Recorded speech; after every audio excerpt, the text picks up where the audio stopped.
Join us every Wednesday for InFocus, a weekly talk show produced by the St. Kitts Nevis Information Service, where we provide exclusives with key persons within the government and discuss pertinent, relevant, and interesting matters that affect us all. Tune in every Wednesday, live on ZIZ Radio and streamed live on Facebook at SKNIS Media and ZIZ Online. InFocus, your government, your business.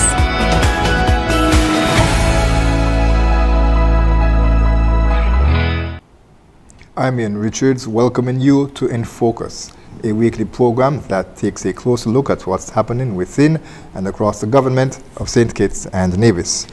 The St. Kitts Nevis Defence Force stands as a pillar of peace, security and stability in our Twin Island Federation. This month, the organization is celebrating 29 years since its reconstitution as a regular force, under a profoundly resonant theme, service above self. Just over a week ago, that theme was put to the test as the men and women sprang into action to respond to an emergency involving a sinking ferry. We'll take a closer look at the response today and also delve into the upcoming anniversary events, the launch of new combat uniforms, as well as the recently signed Defense Pact with Guyana. Joining us today are Major Kayode Sutton, Acting Commander of the St. Kitts Nevis Defence Force, commonly referred to as the SKNDF, Captain Jason Maloney, Officer Commanding of the SKNDF Coast Guard Unit, and Lieutenant Zenra Ferdinand, Personnel Officer at the SKNDF. Stay with us for InFocus for a discussion on service above self. Esteemed Defence Force, as you stand with our people. When you put on this uniform, you do not put on a costume just for parade. You put on the memory of everyone who stood firm so that we could stand firm today. And you take up the unfinished duty, which is the duty of nation building.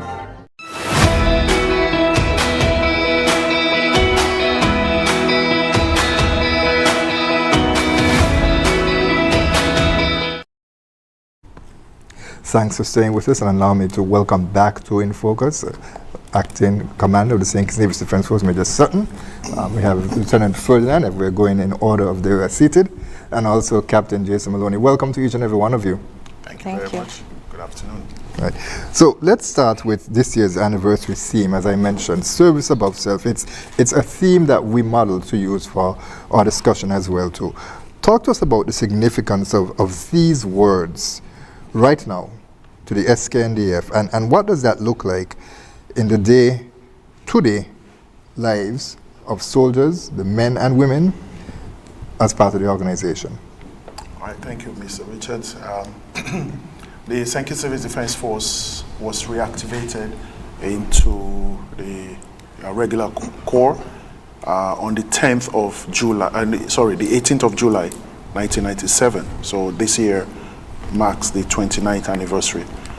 So many people have come through the organization since then, and they have served the country, preserving our security, ensuring our border security, both maritime and land, and ensuring that we support the civil authorities, be it for law enforcement, for tranquility, to create the environment that legitimate business can be conducted, and more so we are rely heavily on tourism, and also to facilitate response capability during natural disaster, and also some regional responsibilities that we have.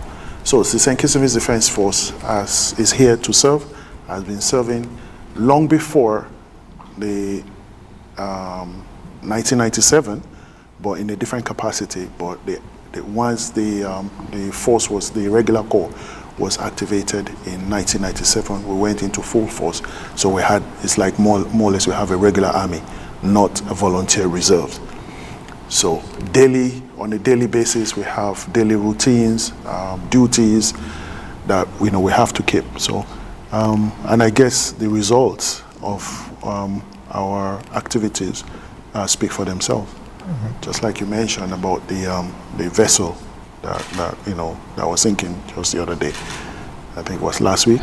Yeah. That we had to respond to. So. Right. So, what does service above self, Major? I was asking specifically, service above self. What does that look like, especially from the public, someone who is outside, who is looking at a soldier today? What does service above self mean to soldiers, and what does it look like on a day-to-day basis? It's no duty is too much, no calling is too much for any soldier, no responsibility is too much for any soldier. We don't tire out. Of course, we look after our welfare, but we understand what our responsibilities are, and we don't shy away from it. 24 hours, regular patrols, foot and mobile, to ensure that people can sleep well in the society, and also, ensuring that we provide the necessary environment for children to be able to grow, go to school, ensuring their safety, and also ensuring the safety and security of our visitors. That, I think, encapsulates, service above self. We do not, shy away from those responsibilities. Again, it's not just within the Federation, it's, across the region. We go to help. Once we are called, we go to help. Right. And Captain and Lieutenant, let me bring you in as well to just touch on a bit in terms of this question, because, of course, in uniform, as the Major was just discussing, that's one thing, but there's outside of the uniform. You have your daily lives, some persons have children, everyone lives in the community. So talk to us a bit about that service above self within those after job, after duty areas.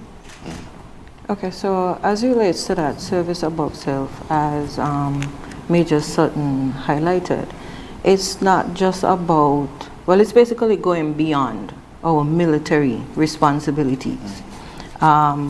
We engage in community activities, whether it's, it could be a cleanup, a small cleanup. We could engage in maybe mentoring. We can also engage in, well, for me, let me speak for myself. I basically participate in community activities, not just because I'm a service member, but because it's also important for the community to see that, hey, Defense Force is not only operating on a military basis, but a personal basis as well. As you would have mentioned, there are some of us who have children. I have a daughter, so I want to ensure that she sees that, even though mommy has to work or mommy is engaged with work, mommy can still show up. And that is important, because our men and women, sometimes we get caught up with our work, and our family sometimes might be left to strain because we are not around. During disasters, we are at work ensuring that everybody is safe. So their contribution, or for them to allow us and be understanding, is important, and that in itself, it demonstrates our service above ourselves. Captain? I can give you a perfect example which I think would explain country above self, especially for members of the Coast Guard unit. I can recall we had a hurricane and St. Kitts was damaged. We had just reached back to St. Kitts, and then we had to leave for Barbados like 2 hours later, just because we wanted supplies out of Barbados to get it to St. Kitts so that we could help persons. I think that is a perfect example of how persons in the Coast Guard actually put country above self. Right. So you had to essentially leave your family because you're not sure in terms of what conditions the houses would be, because of course you're on base when there's emergencies. Yes. Persons are on reserve, they can't leave. So if there's anything that has to be done, their responsibility, first of all, will have to be to the country as opposed to helping their family. Correct. Others will have to do that as well. Yes. Right. Okay. But let me quickly add a little piece to that. In terms of disaster, we also try to reach out to our families, not just leave them open. But we know we have other responsibilities. So, like soldiers are giving time to try to take care of their own business as quick as possible, as best as possible, before they come to serve the country. So it's not like we do not care about soldiers. I want that point to be made. That, and soldiers are also giving assistance, in the full context of helping out to the whole country, because if a soldier's property is damaged, we also help to look after our own as well. But looking after our own, we don't make that as the main focus. We look after, because you have the elderly, you have those who cannot help themselves, so we help them, but we don't overlook the help of our personnel as well. Right. Okay, and recently we saw the men and women of the Coast Guard unit spring into action, as I mentioned at the top, to assist with the rescue of passengers and crew aboard a local ferry which sank shortly after departing St. Kitts and Nevis. Now, it's a topic that is still reverberating just over a week later with many unanswered questions. Can you walk us through what happened from a Coast Guard perspective, not necessarily why the boat sank? From a Coast Guard perspective, talk to us about the involvement there. From the Coast Guard, the Coast Guard listens to VHF and Channel 16. That's our VHF radio. And we actually heard traffic coming over that radio pertaining to a vessel sinking. The duty officer, the non-commissioned duty officer at the time, heard it, and he actually called the coxswain, the boat driver, and they put together a team quickly, and then they responded. When they got there, they had a number of persons in the water, and another vessel, I think it was motor vessel Makana, who was actually there and assisting persons. So when we got there, we had some persons was actually in the water, and some persons were still on the ferry. We always go after those persons in the water because they would create a much bigger problem. Because some people, you don't know whether or not they can swim, some people panic, some people. So we decided to help those persons who was in the water first. So we took persons out of the water, and then we put them ashore, so in an area where they would be safe. And then we went on to assist those persons who was left on the ferry itself, and take them to shore where further assistance was given to them, because they had medical persons ashore to assist those persons who might be panicking, maybe asthma, etc., you name it. So that is what we end up doing. After we did that, the vessel itself could create a hazard, especially if other vessels in the area. So we decided... Before you get there, Captain, let me just stop you before you get there. Was it difficult to conduct the operations? Because you spoke about a number of civilian vessels that were there lending assistance.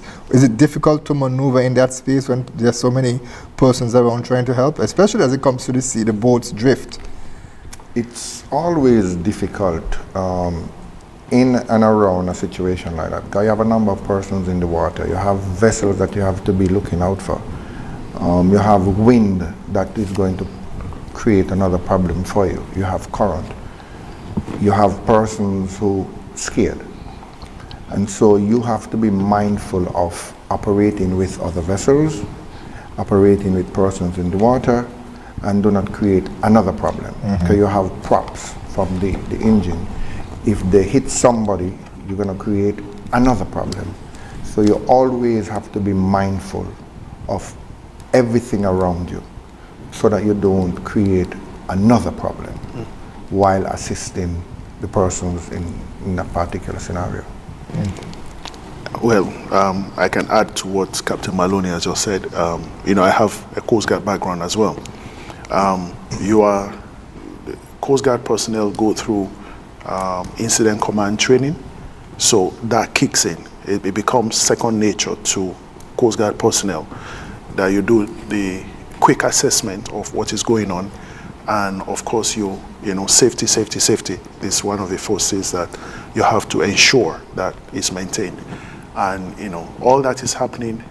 I mean, if you sit the persons that responded down, and you actually go through their thought processes as to what they did, why they did it, all this will come out. But because it becomes second nature, it happens automatically.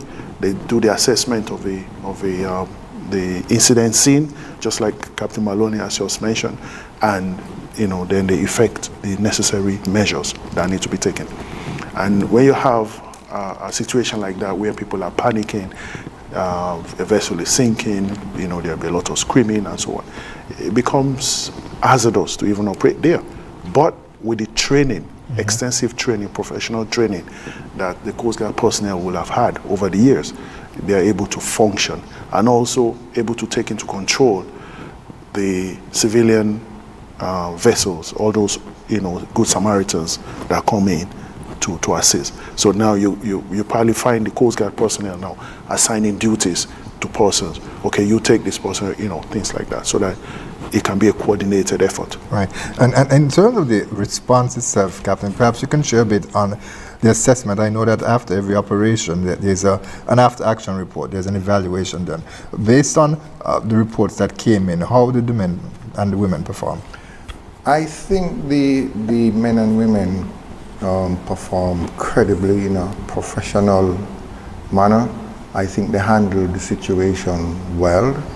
We had coxswains, we had one person on the vessel who was trained in had lifeguard training, so they actually leave equipped, basically, for just in case anything else may arrive, so that we could actually save lives. But the crew itself, I think they did well. Now, you mentioned, of course, that the Coast Guard assisted with towing the sunken vessel out, Yes. so that it's not a hazard. What is the responsibility of the Coast Guard unit in any follow-up investigation that is currently taking place? The Coast Guard normally would do their own investigation, even if it is alongside the Maritime Department.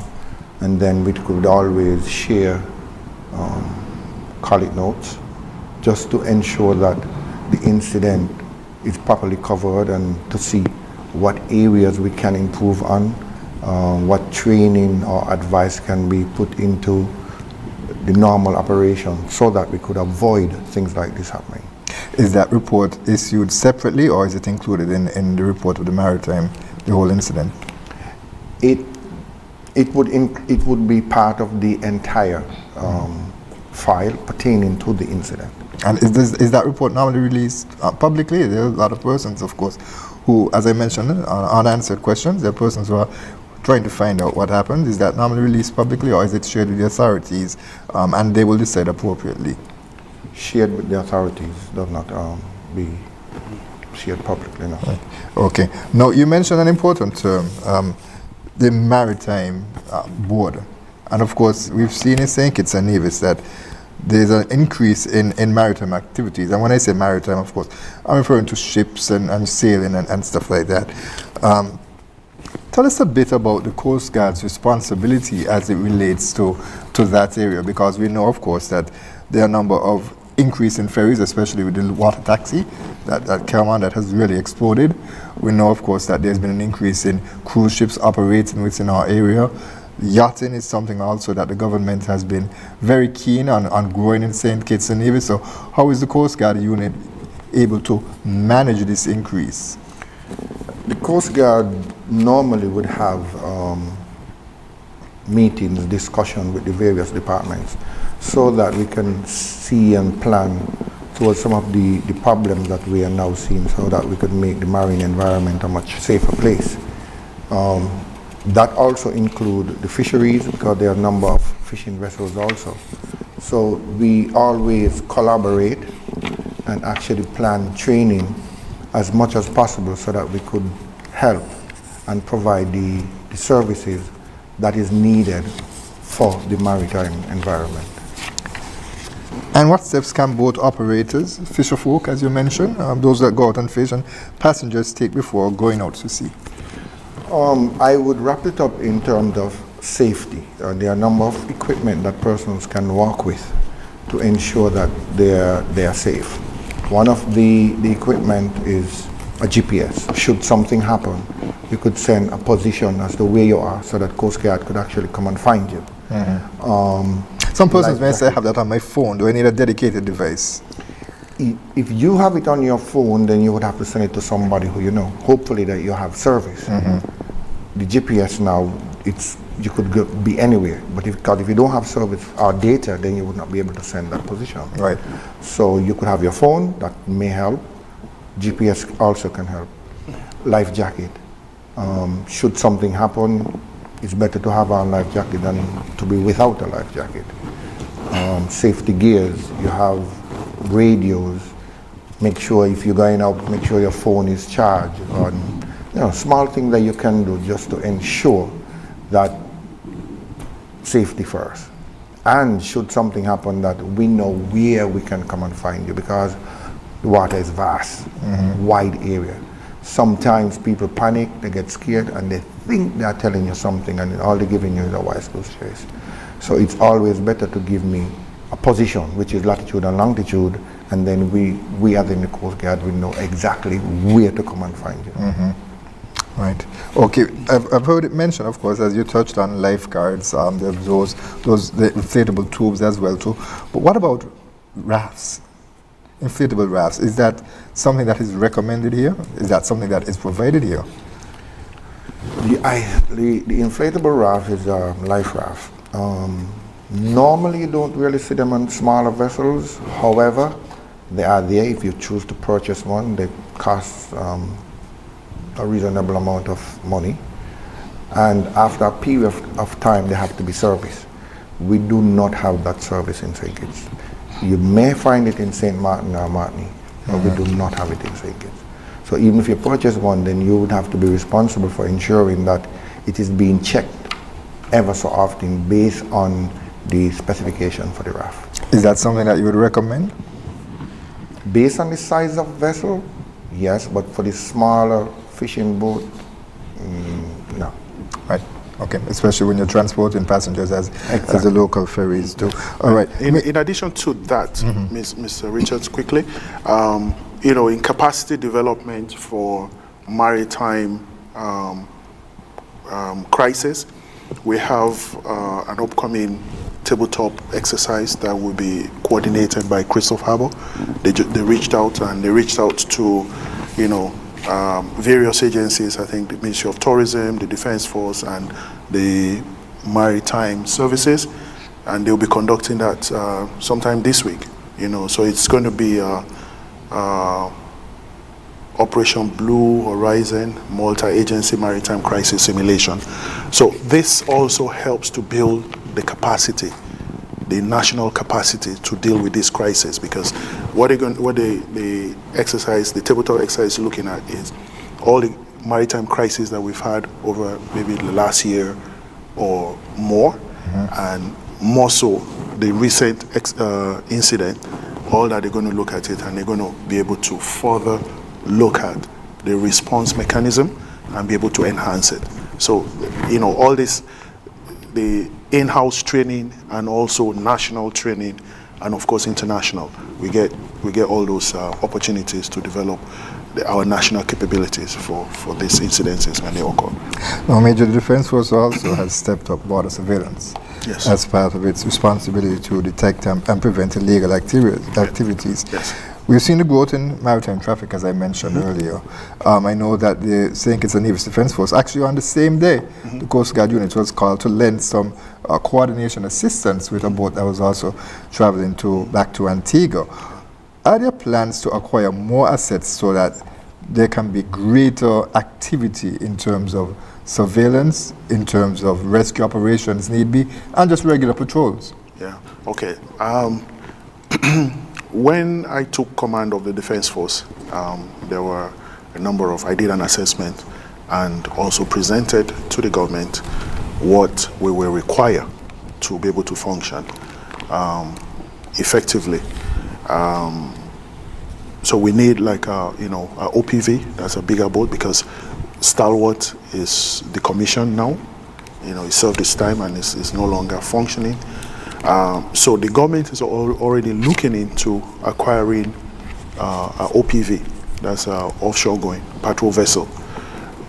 Most likely it's going to be bigger than Stalwart, so that would be a capability that we need. Mm-hmm. And in addition to that, we are getting two new vessels this year before the end of the year. Probably by October we'll be getting 2 new vessels, smaller vessels that is, and also sometime next year we should be getting another 2.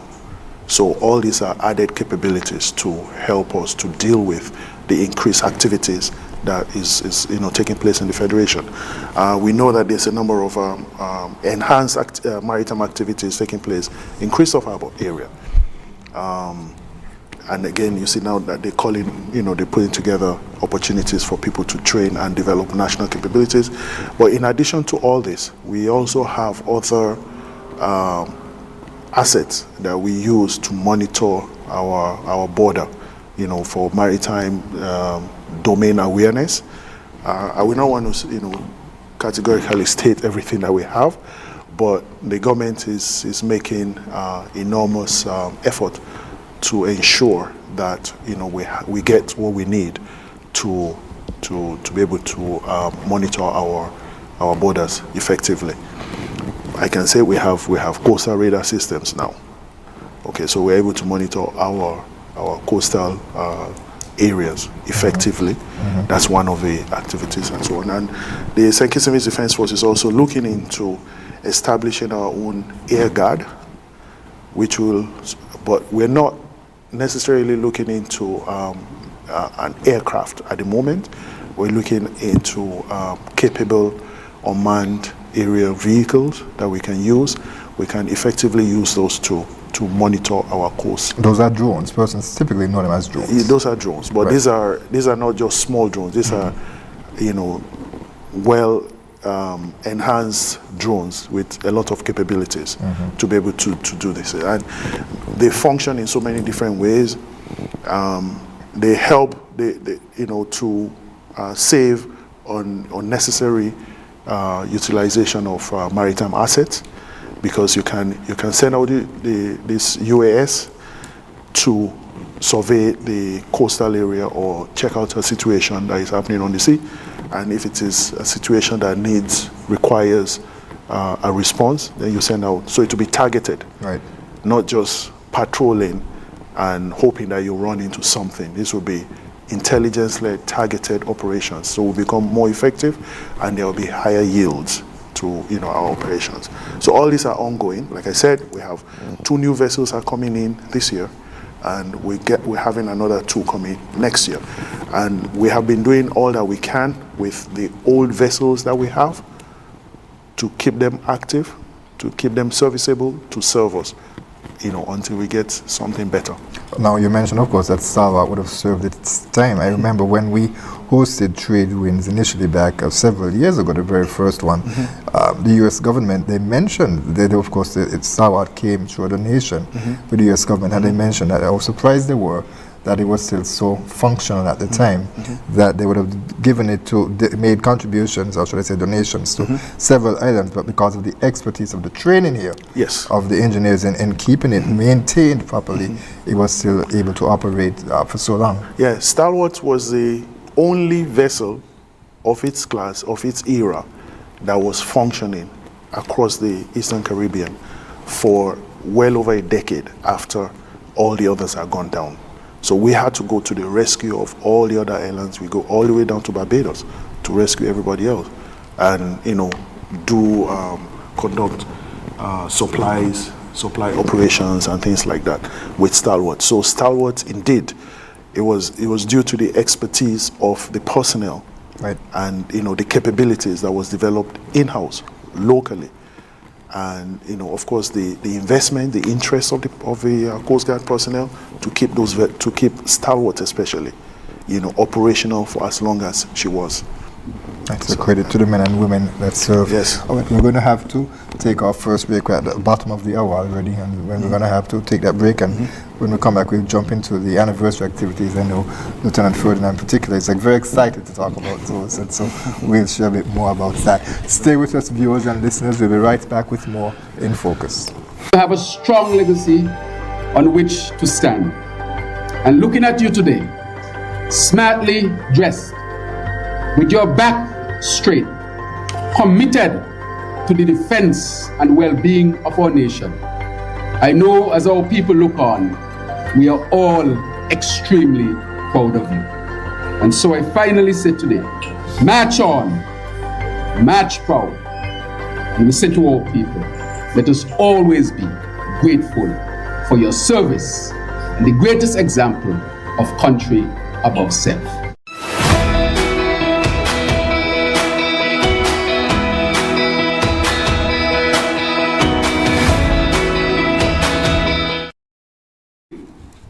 Welcome back to In Focus, and also excuse me, I ask based on the voice for persons who are listening, they may not have recognized that voice. It's the voice of Prime Minister, the Honorable Dr. Terence Drew, and he was giving, of course, some encouragement to the St. Kitts Naval Defence Force at an event on June 10th during the launch of the new combat uniforms. We'll talk about that a bit later. Just wanted to ensure that persons who may not be familiar with the Prime Minister's voice could identify him as such. Anniversary activities, Major and Lieutenant, we mentioned, of course, at the top that the force is celebrating 29 years. Now, this is a very broad question, and I imagine that we could spend the rest of the program talking about this. But briefly, quickly, if you can, share some of the defining moments of the St. Kitts and Nevis Defence Force. And of course, just to be clear for persons as well, so the Coast Guard unit is a part of the Defence Force. Yes. So it's called the St. Kitts and Nevis Defence Force Coast Guard unit. And of course, there's the cadets as well. There's reserves, there's the band, there's so many. Share to us a bit in terms of the defining moments, maybe the top one, I would say, for each over the past 29 years. I would say the investment in our personnel development. We have a lot of investment in our personnel, and that is telling on how we are able to carry out our duties. Pretty much that. I would say, I think that's one thing that stands out. We get there are a lot of opportunities to train professionally, develop professionally and personally. And that is one thing that stands out to me. One of the things amongst other things. One of the things that you mentioned as it relates to training, because of course the Defence Force, there's a Facebook page, they're active on social media, that there has been a number of courses where persons from St. Kitts and Nevis who go off to represent the agency have excelled. Yes. There's been some physical exercises. I don't quite remember the competition in St. Martin that took place. I know there was a competition also in Guyana. I know Lieutenant Griffin is one person who came at the top of his class, very class in the agency that they were participating, and there were persons from across the region who was there. Yes, that's why told you that the my answer to your question is that I would say the height of the achievements of the Defence Force is the investment in the personnel development, because we compete, we train with Americans. We are not discriminated against. You don't have a different standard that you have to meet to pass. Any courses that you're doing in the US is one standard for everyone. So it's not like you're a foreign student, you have a different standard from an American student. You have to meet the same standard.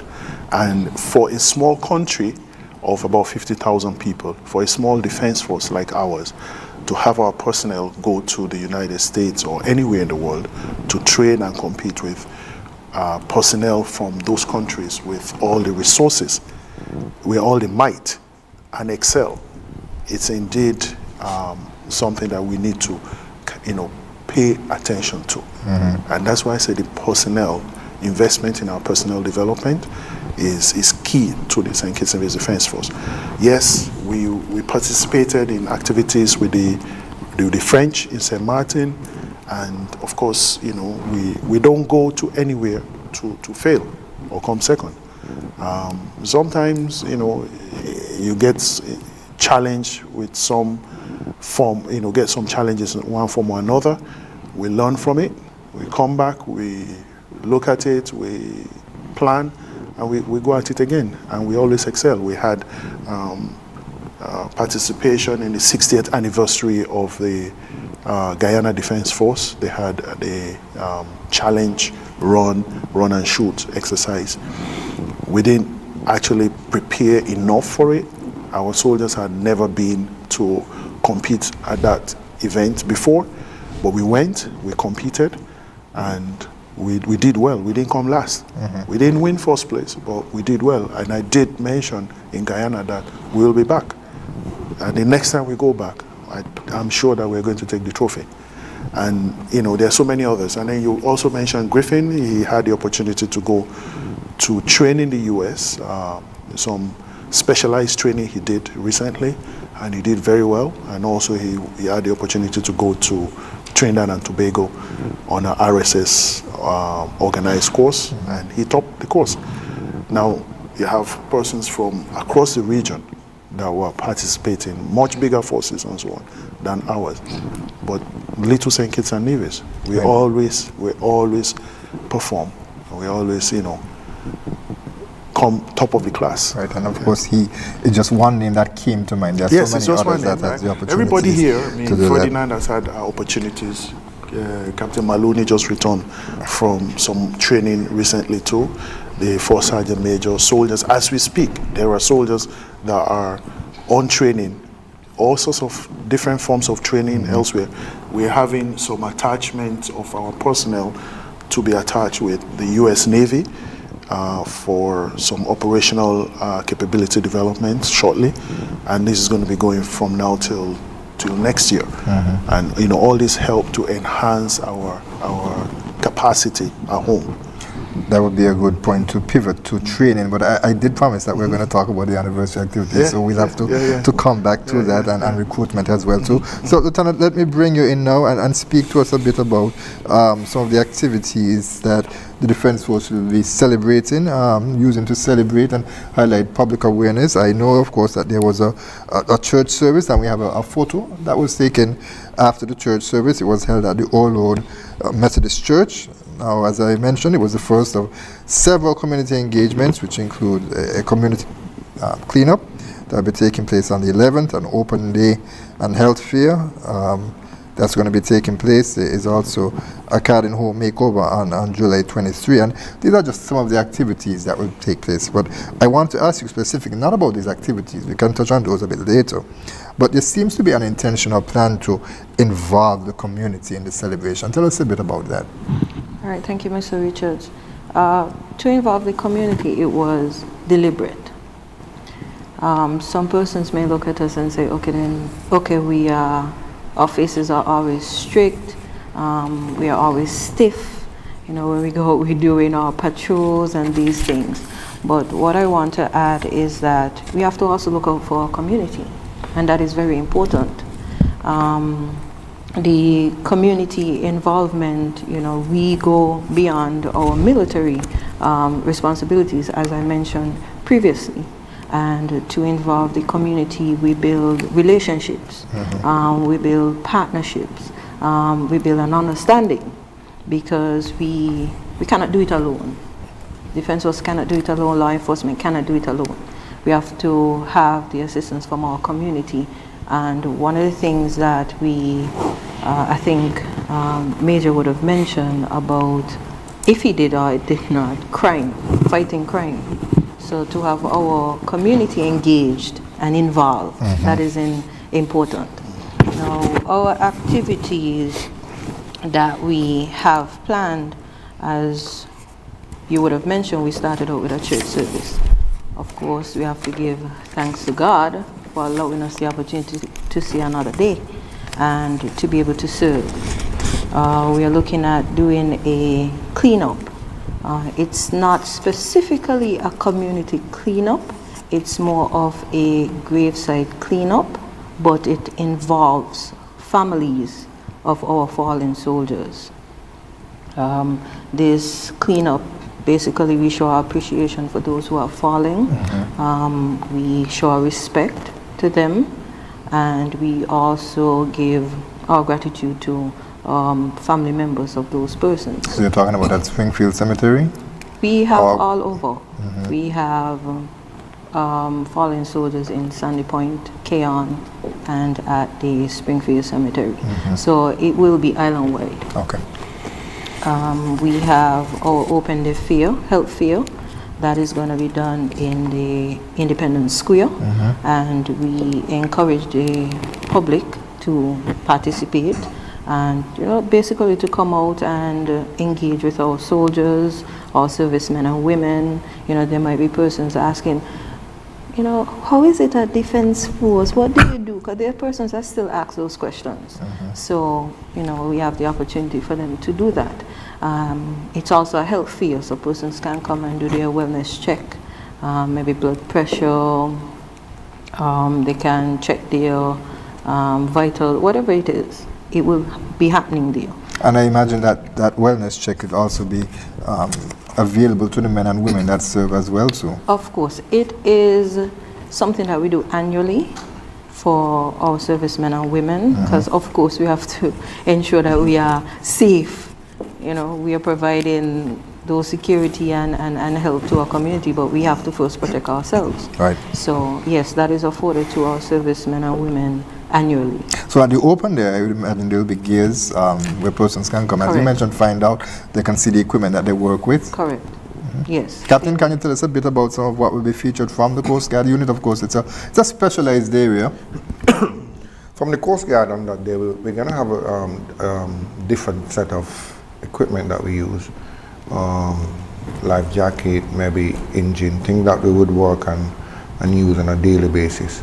Some of the smaller equipment might be there, maybe VHF radios, maybe show people what a GPS look like. Life jacket, we're gonna have life rings, and most of the safety gears that we normally use on a daily basis would be around the fair.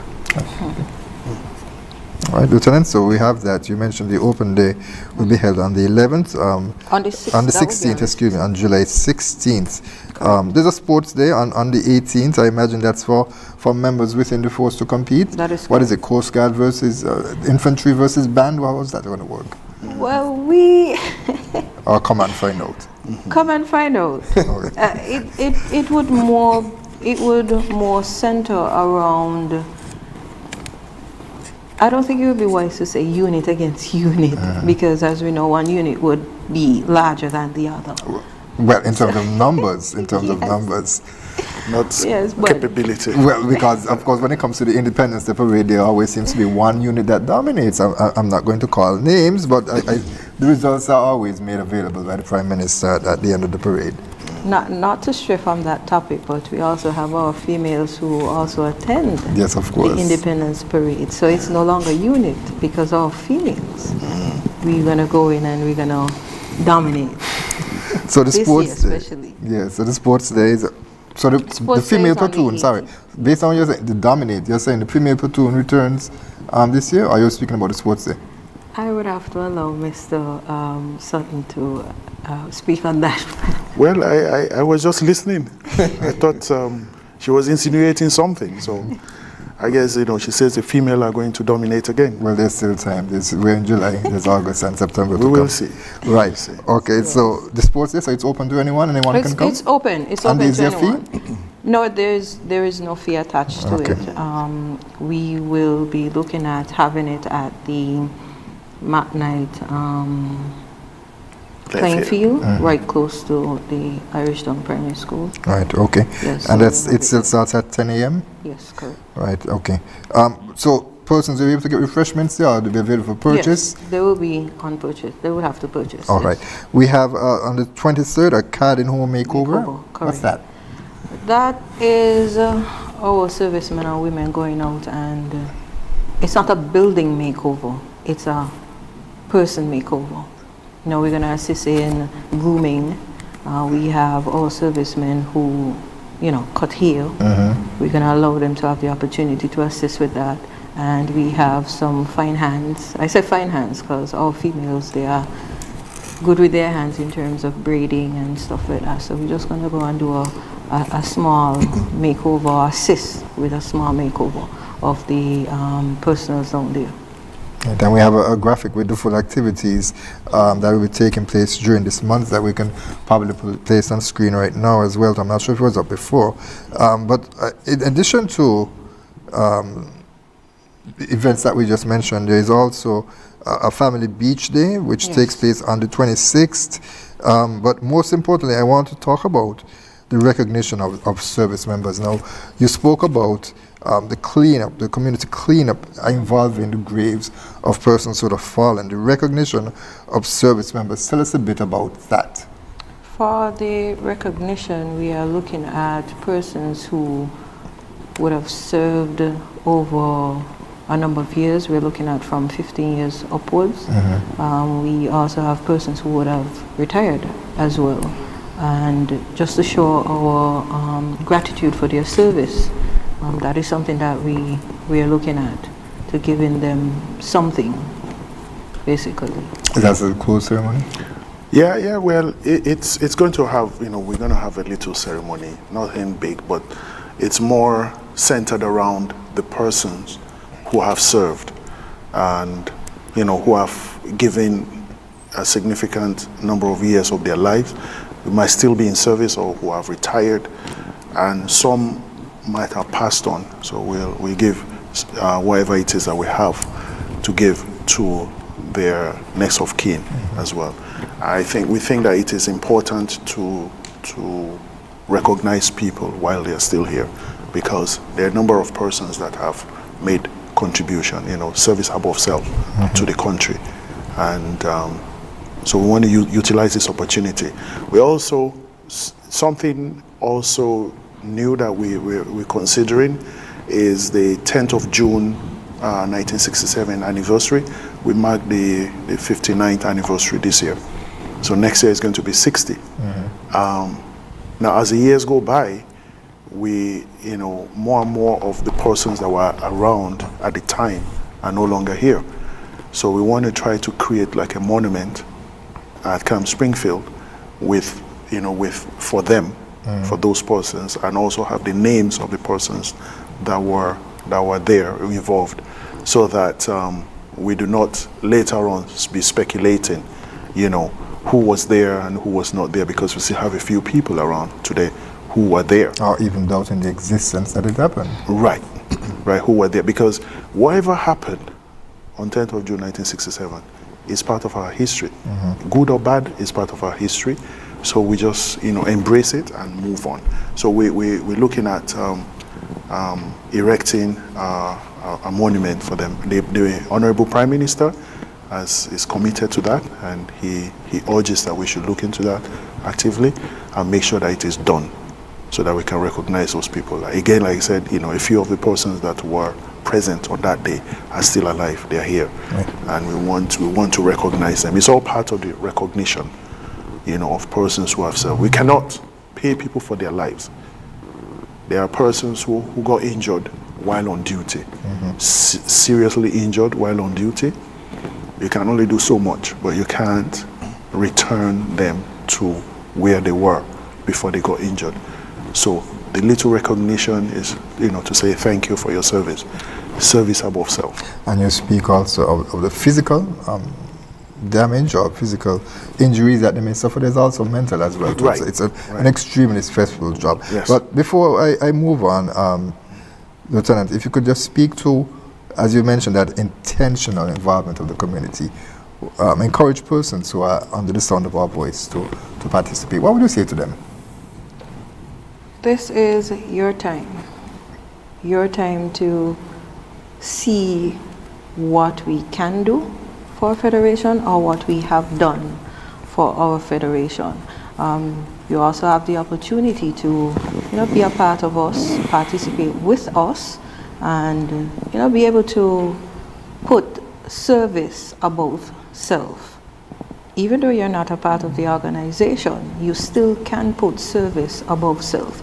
Because St. Kitts does not belong to Defense Force. He belongs to all of us. St. Kitts and Nevis. St. Kitts and Nevis, sorry, I stand corrected. But he belongs to all of us.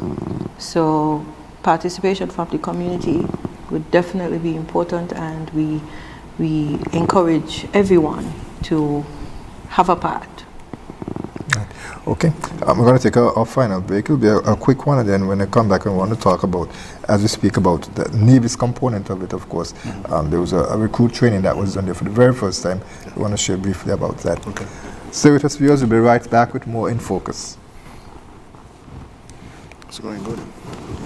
If you haven't done it as yet, please do it today. Subscribe to our YouTube page at SKNIS Media for regular updates, live coverage, and even more information on your government. While you're at it, like, share, and interact with our Facebook and Instagram pages at SKNIS Media and SKNIS Info.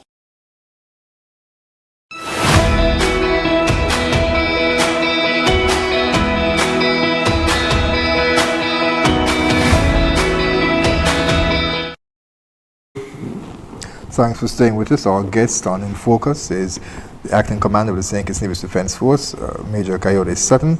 We have Lieutenant Zenra Ferdinand, who is in charge of the personnel area within the SKNDF, and also Captain Jason Maloney, who is the officer commanding the St. Kitts Nevis Coast Guard unit. As I mentioned, Major, as the Coast Guard travels between the islands, Nevis is very important part of the Federation, and for the very first time, a decision was made to hold recruit training and actually the passing out graduation as well too in Nevis. Tell us a bit about why that was done. Okay. Over the years, since the reactivation of the force, a number of recruit trainings are taking place in the Federation, but mostly on St. Kitts. Now this year, last year when the recruits started, we were thinking about the recruit training. I wanted to do something different. I looked at Nevis, like we have soldiers now stationed on Nevis, and which wasn't so all the time. I think it was in 2016 that we have a presence, permanent presence on Nevis. So I decided that, why don't we take the training to Nevis? Of course, it's St. Kitts and Nevis, so we took it there. Of course, there was a lot of logistical challenges that we had to overcome, and also administrative challenges. But we were consistent and insistent that the training will take place on Nevis, and it did, because it's also exploring the opportunities that is there for training and for future training. And it did work out good. We utilized the temporary location that we're using at Fountains for the training. We have a permanent base now on Nevis, which is in the Fig Tree area. So hopefully in the future we might be able to utilize that area for future training. But then if you train the recruits on Nevis, if Nevis was good enough for the training, then Nevis should be good enough for the graduation, the passing out parade. So the passing out parade was held on Nevis for the first time as well, and it turned out to be very, very good. We will see more of that. We will see more training and graduations in Nevis. Yes, we will see more of that, but not right now, because, for example, the recruit training, that particular recruit training, took too long because of the challenges, because we are more established here in St. Kitts than on Nevis, so it took much longer than we would have wanted for the training. But as we develop, like I just mentioned, that we have a permanent base on Nevis now. Once that base is established and is functioning properly, then we will be able to conduct more training there. And the Nevis Island administration is also looking at giving us some land so that we can establish a Coast Guard base on Nevis. It's about time. So all this happening, I definitely foresee a lot more training taking place on Nevis, because there's a lot of training areas on Nevis that we can explore. And the recruits that graduated on Nevis, they're doing quite well. A number of them were deficient in certain areas, and of course we gave them the opportunity to correct those, like taking receipts for certain subject areas that they didn't make, and they've all passed it now, and they are all integrated into their different units. And we also saw for the first time, it was 3 divisions, right? Yes. It was 3 divisions that were on the recruit training. So we want more people from Nevis to be members of the Defense Force. So that can actually act as a recruitment tool? Yes. Yes, so we are recruiting as we speak. We are recruiting. We want to have another recruit training this year. So we are recruiting. So all those persons who have, who had wanted to serve in the Defense Force, you can apply. The personnel officer will talk about what the process is, and you know we're looking for recruits. We wanted to conduct a recruit training in June, but we don't have enough personnel yet. So there's still time. So we want people to come. Lieutenant, tell us a bit of how that can. I imagine that will be featured during the open day as well. Yes, absolutely. We are already receiving applications for those persons who are unaware of the process. What happens is that there is an official announcement, and as you would have heard, Major, it will count as an official announcement. But you can follow our Facebook page, and there will be details about when we will start our training process. But we encourage persons to apply, whether physically or online. Physically it would be collected, the forms, application forms will be collected by the guard room at Defense Force, and you can also apply online via our website, that's www.skndf.com. So everything can happen on that site. You can submit all your documents, police record, all those necessary, prerequisites. Right. Okay. Would be submitted on the website. So the forms you mentioned, they're on physically at Camp Springfield. What about the Coast Guard base? Is there any there? They're all over. Okay.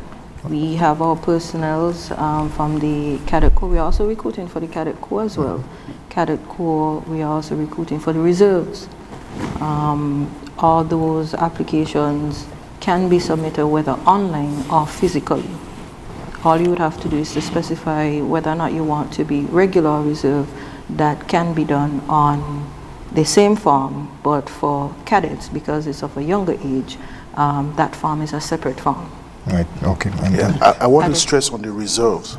We want more reservists. Correct. That is, we need more reservists because that is our strength. Okay, we do not have enough persons in the reserve. Persons who have a job and you're considering a life in the military, come on in and serve and explore. People want to wear camouflage. People want to wear all the military uniforms that we have, and then they get into trouble because they are not members of the Defense Force. Now you can join the Defense Force. You don't even have to buy it. We give it to you. You wear it, and nobody's going to hold you. Nobody's going to charge you. You wear it, and you get training. You get to travel, and you get explore the world. That leads to an interesting question as you talk about the camouflage. There are some persons who question whether the new digital uniforms that were recently launched, if now that there is a new print, that they will be able to wear the older prints. No. The older prints have not been retired. They're still legally our uniform. And even if we end up retiring that particular brand, the law says that it's any uniform material that is used by the Commonwealth. So if St. Kitts and Nevis is not using it, Grenada might be using it, Nigeria might be using it, Canada might be using it, then you're still breaking the law. So the best way out is join the Defense Force. Apply and join the Defense Force, and you wear the uniform. You don't have to buy it. You get it to wear for free. And in terms of the cadets, I just will give you an opportunity because we're about just a couple of seconds left in the program. So to speak about the cadet program, of course, it's important to mold the young person. Yes, we need a lot more children between the age of 12 and 18 to join the cadet. And the application is from the high schools, and if you don't get any application from the high school, come to the Camp Springfield. Training is usually once or twice a week. It's a lot of different training, leadership training, developmental training, whatever it is, it's all good things to become good citizens. That is what the Cadet Corps is about. And there are opportunities to travel as well. The cadets will be going to Anguilla, I think it's in October. I think it's in Antigua, actually. No, Anguilla. There's a drill competition that is taking place in Anguilla in October. And that's where they had the fundraising activity in the square the other day for. So there are opportunities, and they will get an opportunity to interact with other children from the region. So the opportunities exist. We want people to join the Cadet Corps. Do not wait until children start to take up bad habits, vices, start to hang around the street corners smoking, or want to become gang members and things like that, before you reach out and say you want the child to join the cadet. By then it is already too late. Right.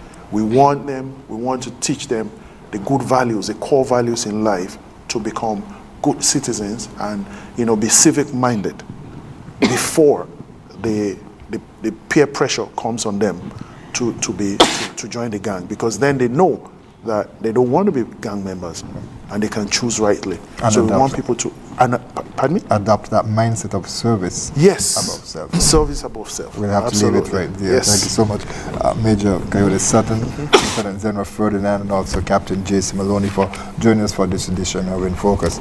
We'd like to thank you, viewers and listeners, for being with us. We trust that you will join us next week at the same place at the very same time for another edition.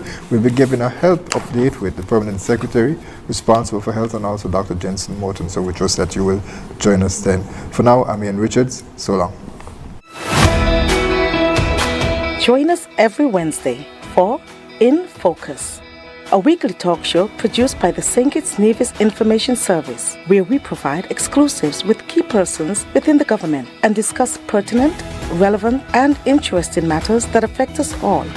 Tune in every Wednesday, live on ZIZ Radio and streamed live on Facebook at SKNIS Media and ZIZ Online. InFocus, your government, your business.